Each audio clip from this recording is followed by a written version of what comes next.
This is Ms. Hilton setting up this plea deal for us today. You understand that in this indictment, you were initially charged with count 1, conspiracy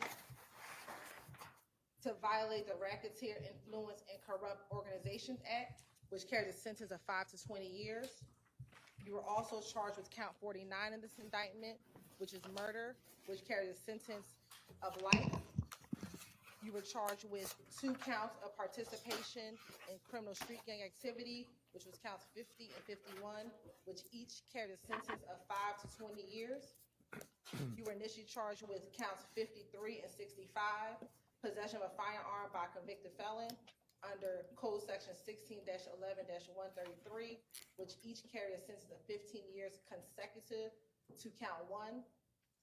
And then you were also charged with count 54, which is possession of a firearm during the commission of a felony, which carried a sentence of 5 years consecutive to count 1. Do you understand that is what you were initially charged with? Yes.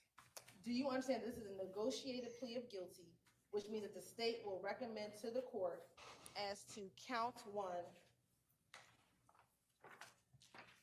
conspiracy to violate the Racketeer Influence and Corrupt Organizations Act, a sentence of 20 years to serve 7 years in custody, balance on probation. Yes.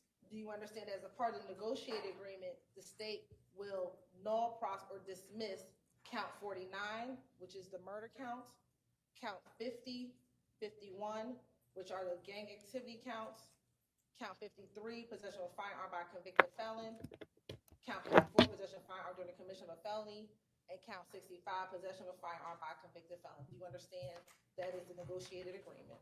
Yes. Do you understand that the court does not have to accept that recommendation? Yes. And the court can sentence you to the maximum on each charge and can run those charges consecutively or one after the other? Yes. Well, there's only one charge that So a guilty plea is I being was- entered into, so Under my breath to that. there's no other sentence to run anything consecutively with Right. regard to this plea. You understand that? Yes. Okay.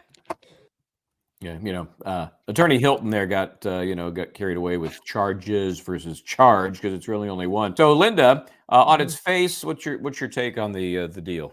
Okay, so the deal. Well, let me start by saying something that Doug Weinstein asked us to talk to you all about, and that is the ethical duties of an attorney.